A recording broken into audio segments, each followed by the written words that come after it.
नमस्कार विद्यार्थी मित्रों, આજના વિડિયો લેક્ચરમાં આપનું સ્વાગત છે। મિત્રો, છેલ્લા બે લેક્ચરથી આપણે શ્રેણી અને સમાંતર જોડાણના દાખલા ગણી રહ્યા છીએ। હવે શ્રેણી અને સમાંતર જોડાણ માટે ટેક્સ્ટ બુકના દાખલા ગણીએ। એમાં પહેલા સ્વાધ્યાયનો આપણે છઠ્ઠો દાખલો જોઈએ। સ્વાધ્યાયનો છઠ્ઠો દાખલો ઉપર તમને રકમ આપેલી છે, વાંચી લેજો। રકમમાં એમ કીધું કે તમારે 9 પાઇકો ફેરાડેના 3 કેપેસિટર ધ્યાનમાં લેવાના અને ત્રણે ત્રણને શ્રેણીમાં જોડવાના છે। તો જોડી દઈએ, બરાબર। સાથે સાથે તમારે એને 120 વોલ્ટની બેટરી એને જોડવાના છે। વોલ્ટેજ કેટલા આપ્યા બેટરીના? તો કે 120 વોલ્ટ।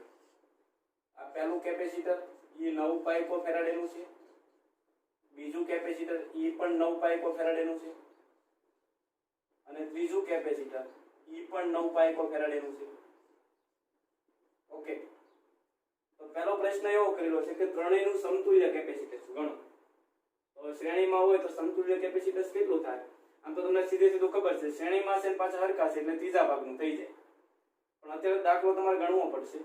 તો પહેલો પ્રશ્ન કે શ્રેણી જોડાણ માટે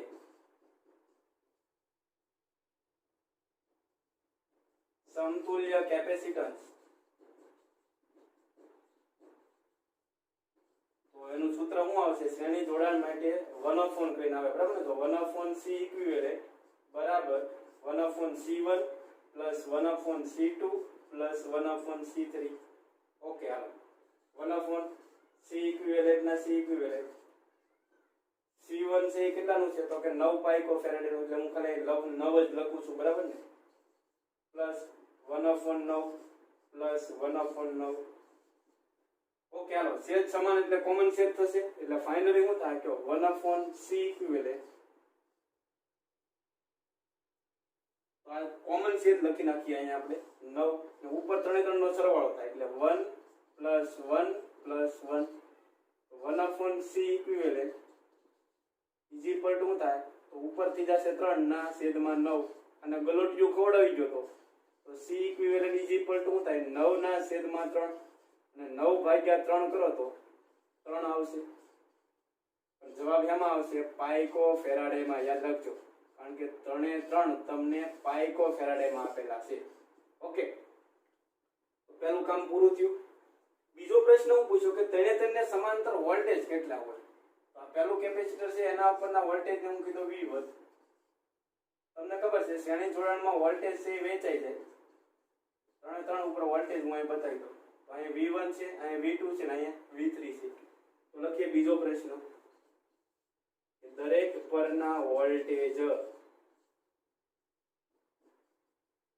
મજાના દાખલા છે તો દરેક પરના વોલ્ટેજનું સૂત્ર શું થાય કે તેનો સરવાળો થઈ જશે V1 + V2 + V3। પણ મિત્રો અહીંયા ધ્યાન રાખજો, અત્યારે ત્રણે છે એ કેપેસિટર હરખા મૂલ્યના છે, ત્રણે 9 પાઇકો ફેરાડેના આપેલા, એટલે દરેક પરના વોલ્ટેજ છે ને એ સમાન હોય। જો અલગ અલગ મૂલ્યના હોત ને તો વોલ્ટેજ અલગ અલગ હોત, પણ અહીંયા તમને સરળતા કરી દીધી છે, ત્રણે સમાન છે એટલે ત્રણેના વોલ્ટેજ સમાન હોય। એટલે હું આવું લખી શકો ખરું હોય કે અહીં V1 બરાબર V2 ને બરાબર V3। આવું શું કામ થયું? કારણ કે ત્રણે કેપેસિટર સમાન છે। તો હવે V2 ભાળો ને તમે V1 લખી શકો અને V3 ભાળો ને તમે V1 લખી શકો। તો ફાઇનલી શું થાય? કુલ વોલ્ટેજ કેટલા આપેલા છે? 120 વોલ્ટ,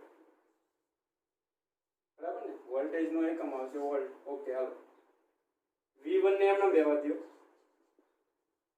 પ્લસ V2 ભાળો ને તમે હું લખી શકો V1, બરાબર ને? હું આમાં કિંમત મૂકું છું, જોજો। અને V3 ભાળો ને તમે હું લખી શકો V1, તો 120 ના 120 V1 અને V1 એટલે 3V1 થવાના। તો finally V1 is equal to શું થાય કયો? 120 ના છેદમાં 3 અને 120 ના છેદમાં 3 એટલે 40 થાય, 40 વોલ્ટ। V1 જેટલા V1 હશે એટલા જ V2 હશે, એટલા જ તે V3 હશે। તો દરેક પરના વોલ્ટેજ કેટલા આવશે કયો? 40 વોલ્ટ। તો લખવાનું આમ, કેમ? તો કે આમ દરેક પરના વોલ્ટેજ 40 વોલ્ટ હોય।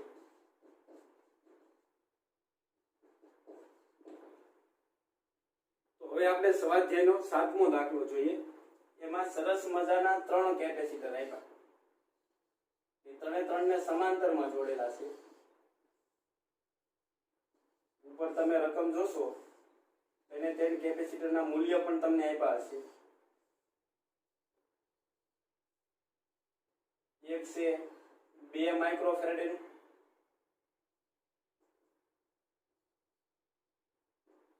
બીજું છે 3 માઇક્રોફેરાડે નું, સોરી પાઇકોફેરાડે આપેલા છે, બરાબર ને.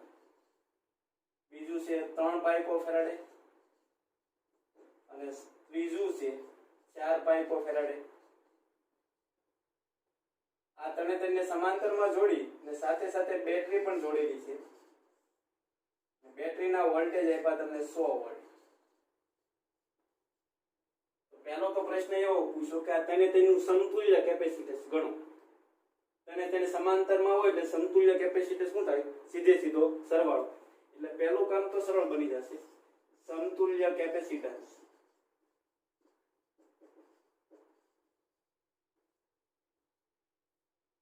C equivalent is equal to શું આવે કયો? C1 plus C2 plus C3.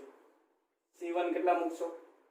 2, C2 3 અને C3 4. તો 2 ને 3 5 ને 4 9. પણ જવાબ એમાં આવશે પાઇકોફેરાડે. તો પહેલું કામ પૂર્ણ થયું. હવે બાળકો મને કહેશો દરેક કેપેસિટર ઉપર વોલ્ટેજ કેટલા હોય? સમાંતરમાં હોય એટલે આપણે વાત કરી દરેક ઉપર વોલ્ટેજ સમાન હોય. બેટરીના વોલ્ટેજ 100 વોલ્ટ હોય તો આના ઉપર 100 વોલ્ટ જ આવે, આના ઉપર 100 વોલ્ટ આવે અને આના ઉપર 100 વોલ્ટ આવે. તો વોલ્ટેજ તો ક્લિયર થઈ ગયું. પણ દરેક ઉપર વિદ્યુતભાર અલગ અલગ હશે. સપોઝ આની અંદર વિદ્યુતભાર Q1 પસાર થાય, આમાં Q2 પસાર થાય અને આમાં Q3 પસાર થાય. હવે તેના પરના વિદ્યુતભાર ગણવાના છે. તો બીજો પ્રશ્ન હું પૂછ્યો છે, દરેક પરનો વિદ્યુતભાર. તો લખીએ આપણે C1 કેપેસિટર માટે વિદ્યુતભાર. આપણી પાસે સૂત્ર છે Q બરાબર CV. કે નહીં? તો પહેલા કેપેસિટર માટે જો મારે વિદ્યુતભાર ગણવો હોય તો સૂત્ર શું આવે? Q1. કેપિટલ લખો તોય વાંધો નહીં, બરાબર ને. કેપિટલ લખો અહીં Q બરાબર CV. પહેલાની વાત થઈ એટલે C1 આવે, પણ વોલ્ટેજ તો કેટલા રહેવાના? V જેટલા જ છે એટલે V જ રાખીએ. તો Q1 ના Q1. C1 એટલે પહેલાનું કેપેસિટન્સ કેટલું છે? 2 પાઇકોફેરાડે. 2 ના 2 પાઇકોની કિંમત કેટલી થાય? -12. આના પર વોલ્ટેજ કેટલા આવશે? જેટલા બેટરીના વોલ્ટેજ હોય. V બરાબર લખી નાખો 100. 2 ના 2 આ 100 એટલે 10 ની 2 ઘાત થઈ ને, એ આમાં એડ કરી દો. તો -2 ની અંદર 10 ની 2 ઘાત એડ કરો તો 10 ની માથે -10 ઘાત આવે. જો પહેલા ઉપર એટલો વિદ્યુતભાર હશે. એ જ રીતે C2 ઉપરનો વિદ્યુતભાર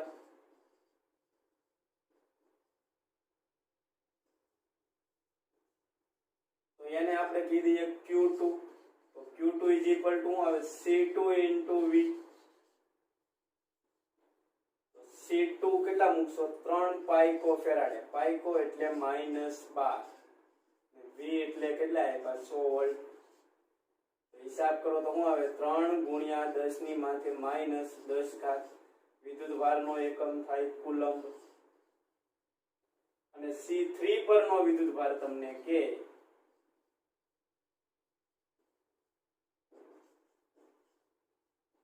તો કઈ રીતે ગણશો? તો કે Q3 બરાબર શું આવે? C3 into V. C3 is equal to કેટલા મૂકશો? 4 પાઇકોફેરાડે. અને V એટલે કેટલા હશે? 100 વોલ્ટ. તો આનો હિસાબ કરો તો 4 ગુણ્યા 10 ની માથે -10 ઘાત કુલંબ આવે. જો દાખલો પૂરો. હવે વધારાનું તમને આવો પૂછે કે બેટરીમાંથી ટોટલ કેટલો વિદ્યુતભાર નીકળે? તો બેટરીમાંથી નીકળતા વિદ્યુતભારને મૂકી દો Q. તો આ Q 3 ભાગમાં વહેંચાઈ ગયો. જો આમાં Q1 ગયો, આમાં Q2 ગયો અને આમાં Q3 ગયો. જો વધારે તમને કુલ વિદ્યુતભાર ગણવાનું કહે તો તો શું કરશો, ત્રણે ત્રણનો સરવાળો q = q1 + q2 + q3. તો q1 કેટલા મૂકશો, 2 × 10 ની માથે -10, q2 3 × 10 ની માથે -10 અને q3 4 × 10 ની માથે -10. આ બધાનો હિસાબ કરો તો 9 × 10 ની માથે -10 કુલમ. તો આટલો વિદ્યુતભાર બેટરીમાંથી નીકળ્યો હોય એમ કહીએ છીએ. ખરા. તો હવે આપણે ઉદાહરણ નંબર 2.9 જોઈએ. તમને 4 કેપેસિટરો આમાં આપેલા છે, C1, C2, C3 અને C4. દરેકના મૂલ્ય 10 માઇક્રોફેરાડે છે. એટલે C1 જેટલું છે એટલું C2 છે, એટલું C3 છે ને એટલું C4 છે. આ ચારે ચારના મૂલ્ય કેટલા છે, 10 માઇક્રોફેરાડે. અને અહીંયા આવડા આજે ચારે ચાર કેપેસિટરો છે અને 500 વોલ્ટની બેટરી આ રીતે જોડેલા છે. તો પહેલો પ્રશ્ન એવો પૂછો કે આ જે પરિપથ છે એનું સમતુલ્ય કેપેસિટન્સ ગણો. તો એના તરફ આગળ વધીએ. તો પહેલો પ્રશ્ન શું છે, સમતુલ્ય કેપેસિટન્સ. તો આમ તો તમને ખ્યાલ આવી ગયો છે, આ ત્રણે ત્રણ કેપેસિટર કેવા જોડાણમાં છે, શ્રેણીમાં કે નહીં? શ્રેણીમાં છે, પાછા બધા 10-10 ના છે. આ 10 નું છે, આ 10 નું છે અને આ 10 નું છે. એટલે ત્રીજા ભાગનું થઈ જશે. આનું જે સમતુલ્ય આવે એ આની હારે કેવા જોડાણમાં આવશે, સમાંતરમાં. તો સ્ટેપ બાય સ્ટેપ આગળ વધીએ આપણે. લખો કે અહીં C1, C2 અને C3 કેવા જોડાણમાં છે, શ્રેણી જોડાણમાં છે.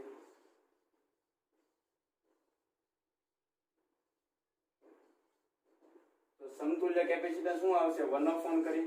આ ત્રણેયના સમતુલ્ય કેપેસિટન્સ નામ કીધું C'. તો શું આવશે, 1/C1 + 1/C2 + 1/C3. ઓકે, હાલો 1/C' ના C'. C1 કેટલા મૂકશો, 10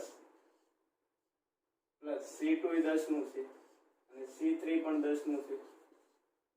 તમારે સ્ટેપ બાય સ્ટેપ ગણતરી કરવી પડશે. છેદ સમાન એટલે કોમન છેદ લખી શકો. ઉપર ત્રણેયનો સરવાળો થઈ જશે, 1 + 1 + 1 એટલે 3 થઈ જશે ને. ડાયરેક્ટ લખી નાખ્યું. જો અને ગલોટિયું ખોડો ગયો તો C' = શું થાય, 10^3. પણ એમાં જવાબ આવશે માઇક્રોફેરાડે. આ ત્રણે તેનું જે સમતુલ્ય કેપેસિટન્સ છે એ C' છે, બરાબર. તો અહીંયા હું C' મૂકી દઉં. તો આ C' અને C4 કેવા જોડાણમાં થવાના, સમાંતરમાં. તો લખવાનું છે C' અને C4 સમાંતરમાં હોવાથી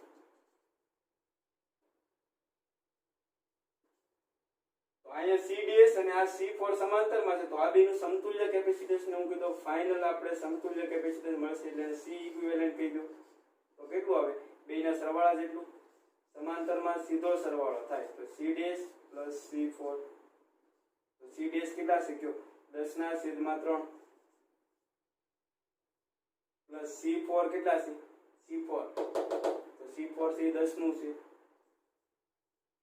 3 આને ગુણો તો 30 થવાના. 30 ને 10 40 /3 માઇક્રોફેરાડે. 40/3 કરો એટલે 13.33 આવે, બરાબર. બે જવાબ તમે લખી શકો. 40/3 લખી શકો અને 13.33 પણ લખી શકો. તો પહેલો ભાગ પૂરો થયો એ સમતુલ્ય કેપેસિટન્સ કેટલું હોય.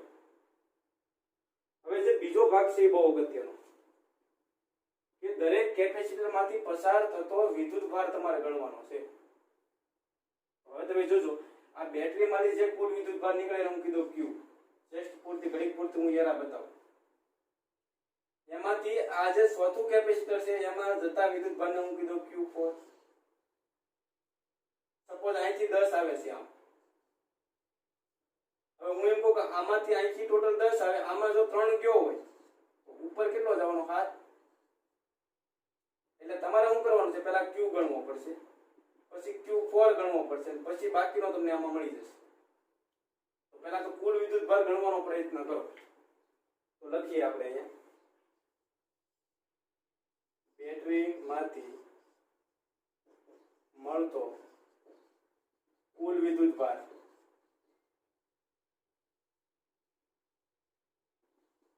તો એને આપણે કીધી Q તો Q બરાબર સૂત્ર શું છે CV તો અહીંયા કુલ વિદ્યુત ભાર લેવો તો અહીંયા કુલ કેપેસિટન્સ લેવું પડે કુલ કેપેસિટન્સ ને શું કીધું આપણે C equivalent into V okay હાલો તો Q ના Q C ઇક્વિવેલેન્ટ કેટલું મળ્યું કયો કુલ કેપેસિટન્સ 40/3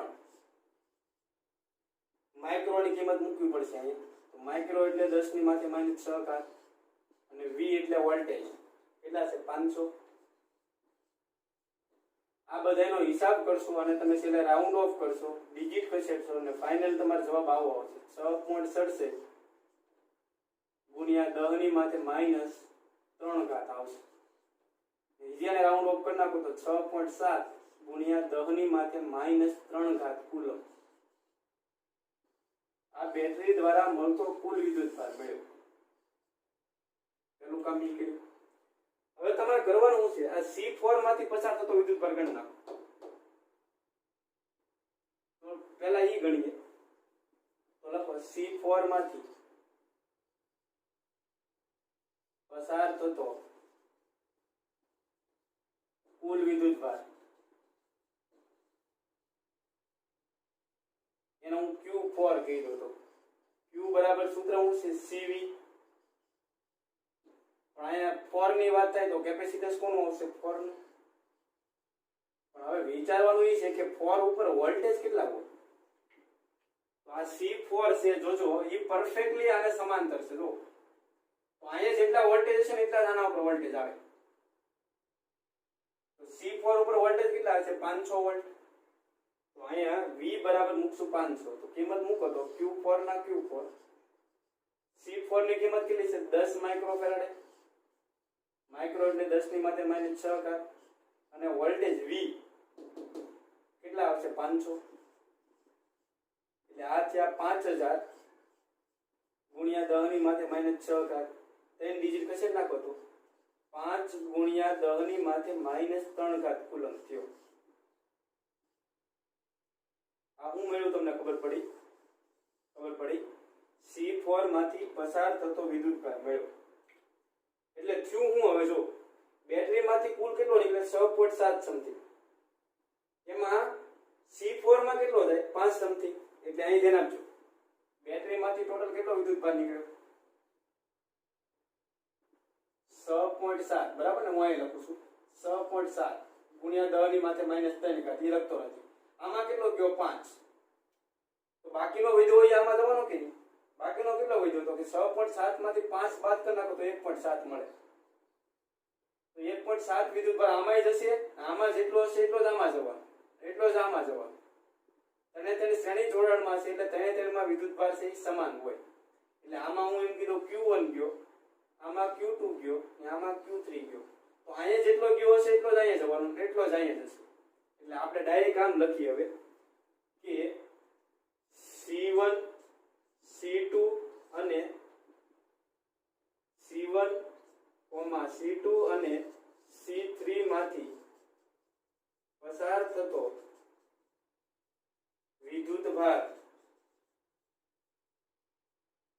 C1 માંથી પસાર થતા વિદ્યુત ભારને હું Q1 કીધો જેટલો Q1 હશે એટલો જ Q2 હશે અને એટલો જ Q3 હશે તો આ તમારે ગણવો હોય તો આપણો આ Q1 મારે ગણવો છે અહીંયા તો તમારે કરાય હું ટોટલ કેટલો આવશે Q માંથી તમે Q4 બાદ કરો તો Q1 મળી જાય કે નહીં એટલે ડાયરેક્ટ લખીએ આપણે હું Q માઈનસ Q4 તો Q કેટલા મળ્યા 6.7 ગુણ્યા 10⁻⁻3 ઘાત બરાબર ને Q અહીંયા મળેલા છે અને Q4 કેટલા મળ્યા તો કે 5 ગુણ્યા 10⁻⁻3 ઘાત 6.7 માંથી 5 બાદ કરો તો 1.7 ગુણ્યા 10⁻⁻3 ઘાત કુલમ આ ત્રણે ત્રણ ની અંદર સમાન હશે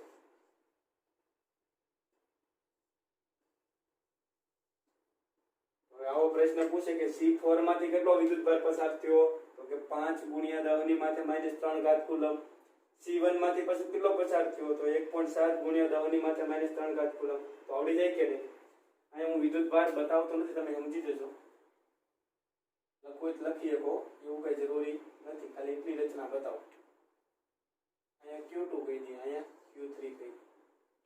તો સરસ મજાનું ઉદાહરણ હતું, ઉદાહરણ નંબર 2.9. તો એક અહીં સરસ મજાનો કેપેસિટરનો પરિપથ આપેલો છે, જુઓ તો. અને તમને એમ કે A અને B વચ્ચે સમતુલ્ય કેપેસિટન્સ ગણો. તો આકૃતિનું તમે દીર્ઘ દ્રષ્ટિથી અવલોકન કરો તો તમને ખબર પડે છે અહીં એક કેપેસિટર છે, અહીં બે કેપેસિટર જોડેલા છે, અહીં ટોટલ 4 કેપેસિટર જોડેલા છે, અહીંયા 8 કેપેસિટરો શ્રેણીમાં જોડેલા છે, અહીંયા 16 કેપેસિટરો છે, પછી એની પછી 32 છે, એની પછી 66 છે, પછી એવું કન્ટિન્યુ હાલે જ રાખશે, છેક અનંત સુધી આ નેટવર્ક ફેલાયેલું છે. હવે એવો પ્રશ્ન પૂછો કે A અને B વચ્ચે સમતુલ્ય કેપેસિટન્સ ગણો. વિદ્યાર્થી મિત્રો, આ દાખલો બોર્ડમાં 3 માર્કમાં પૂછાઈ ગયેલો છે, એટલે વ્યવસ્થિત ધ્યાન આપજો.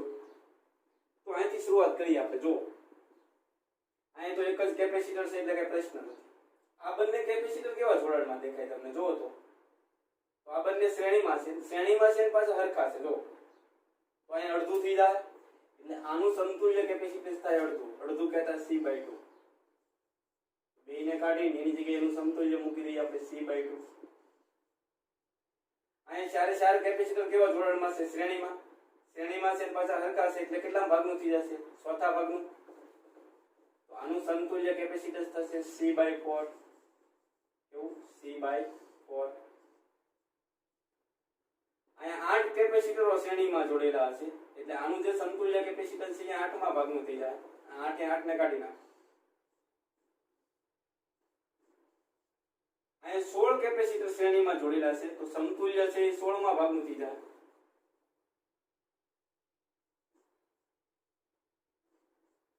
પછી અહીંયા 32મા ભાગનું થશે, એની પછી 66મા ભાગનું થશે, એમ હાલે જ રાખશે. ક્યાં સુધી? તો કે અનંત સુધી આ નેટવર્ક ફેલાયેલું છે. હવે તમે અહીં વિચારો કે આ બધા કેપેસિટર તમને કેવા જોડાણમાં દેખાય છે? A અને B વચ્ચે આ બધા કેવા જોડાણમાં દેખાય? તો કે સમાંતરમાં. અને સમાંતરમાં હોય એટલે સીધો શું થશે? સરવાળો. અહીંયા રહેલા બધા જ કેપેસિટરો સમાંતરમાં હોય તો A અને B વચ્ચે જો તમારે સમતુલ્ય કેપેસિટન્સ ગણવું હોય એને હું C ઇક્વિવેલન્ટ કહી દઉં. તો તમારે શું કરવું પડશે? આ બધાનો સરવાળો. પહેલા C આપેલું છે, પછી C/2, પછી C/4, પછી C/8, પછી C/16 થઈ જવાના. આમ છેક અનંત સુધી આ કડી હાલે રાખશે. બરાબર ને? ઓકે, હાલો. તો હવે એક આ સરસ મજાની સિરીઝ એટલે કે શ્રેણી મળી છે. જો આ જે શ્રેણી છે ને એને સમ ગુણોત્તર શ્રેણી કહેવાય. શું કામ? એનું કારણ છે કે આ બીજું પદ અને આ પહેલું પદ બેનો ગુણોત્તર લ્યો તો બીજા પદના છેદમાં હું પહેલું પદ લઉં. આ ગુણોત્તરને અંગ્રેજીમાં કહેવાય રેશિયો, એટલે એને હું R વડે દર્શાવી દઉં. તો આના છેદમાં કરશો તો C કેન્સલ થશે. 2 ને છેદમાં લીધો એટલે જવાબ આવશે 1/2. તો બીજા અને પહેલા પદનો ગુણોત્તર શું આવ્યો? 1/2.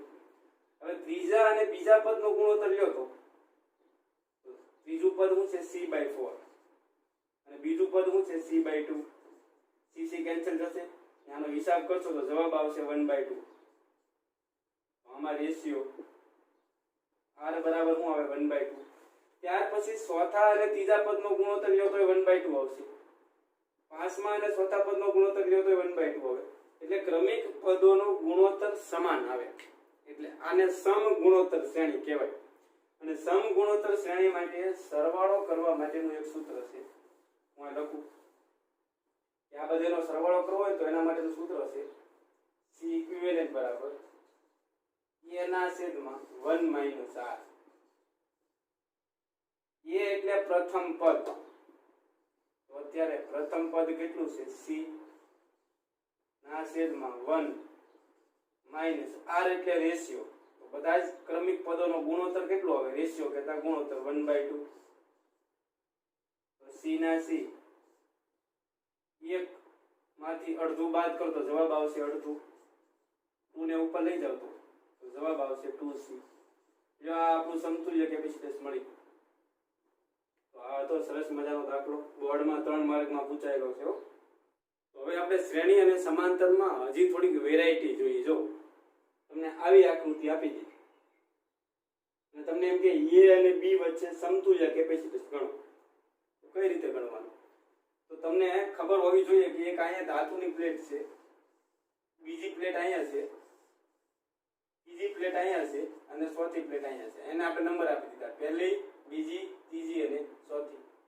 આ બંને પ્લેટ વચ્ચે કઈક જગ્યા છે. જો તો આની અંદર કેટલાક કેપેસિટરો બનેલા છે, એ શ્રેણીમાં છે સમાંતરમાં છે આપણને ખબર નથી. તો અત્યારે કેપેસિટરને બતાવવાનો પ્રયત્ન કરીએ. તો આમાં અહીંથી આગળ વધવાનું. તો પેલા એ બિંદુ છે એને હું અહીં લખી નાખું. હવે એ બિંદુમાંથી નીકળેલો તાર સીધો કોને કનેક્ટ થયેલો છે? તો કે એક નંબરની પ્લેટ હારે. એ માંથી નીકળેલો તાર સીધો કોને કનેક્ટ થયેલો છે? તો કે એક નંબરની પ્લેટ હારે. પરિવાર જાગી જજો. એ માંથી નીકળેલો તાર સીધો કોને કનેક્ટ થયેલો છે? એક નંબરની પ્લેટ હારે. એક નંબરની પ્લેટને હું અહીં ઊભી કરી દઉં. સીધો એ હારે કનેક્ટ કરેલો છે. હવે એક નંબરની પ્લેટ અને બે નંબરની પ્લેટ વચ્ચે અહીંયા કેપેસિટર બન્યું. જો બે સુવાહકો છે ને વચ્ચે જગ્યા છે એટલે કેપેસિટર બને. તો એક નંબરની હારે બે નંબરની પ્લેટ છે હું અહીં ઊભી કરી દઉં, કેપેસિટર બનાવે. હવે મને કહેશો બે માં નંબરની પ્લેટમાંથી નીકળેલો તાર કોને હારે કનેક્ટ થયેલો છે? બી હારે. તો આ બે નંબરની પ્લેટમાંથી હું એક તાર કાઢું, સીધો આપણે બી હારે કનેક્ટ કરી નાખીએ. ખબર પડી? ફરીવાર અહીં ચાલી જો એ માંથી નીકળેલો તાર એક નંબરની પ્લેટ હારે કનેક્ટ થાય છે. એક અને બે વચ્ચે કેપેસિટર બને છે અને બે માંથી નીકળેલો તાર બી માં દાખલ થાય છે. એ મેં બતાવ્યું. હવે બી માંથી પાછો એક તાર નીકળે છે, એ 3 નંબરની પ્લેટ હારે કનેક્ટ થાય. તો આ બી માંથી તાર કાઢવાનો અને એને સીધો આપણે 3 નંબરની પ્લેટ મૂકી દો, એને કનેક્ટ કરીએ. હવે 3 નંબરની પ્લેટ અને 4 નંબરની પ્લેટ અહીં કેપેસિટર બનાવે. જો 4 નંબરની પ્લેટને હું અહીં ઊભી કરી દઉં. 4 માંથી નીકળેલો તાર કેમાં દાખલ થાય? તો કે એ માં. 4 માંથી તાર કાઢો, એ સીધો કેમાં દાખલ થયો? એ માં. હવે આપણા બધા કેપેસિટર આવી ગયા. ખબર ખરા જુઓ તો પહેલું અને બીજું કેપેસિટર બનાવી અહીં આવી ગયું. બીજું અને ત્રીજું પણ બનાવે છે. એ આવ્યું? તો કે એ નથી આવ્યું. તો એને કઈ રીતે બતાવશું? તો આવડું આ જે બીજું છે એનો ભાગા થવાનો. સાંભળજો, અહીંથી હું એક તાર કાઢું અને એક ત્રીજું છે, આ પ્લેટ છે, બરાબર ને? આ આખો જે ભાગ છે એ કોનો છે? તો કે બીજાનો. અને કાંઈ ત્રીજું છે તો ત્રીજામાંથી હું એક તાર કાઢું.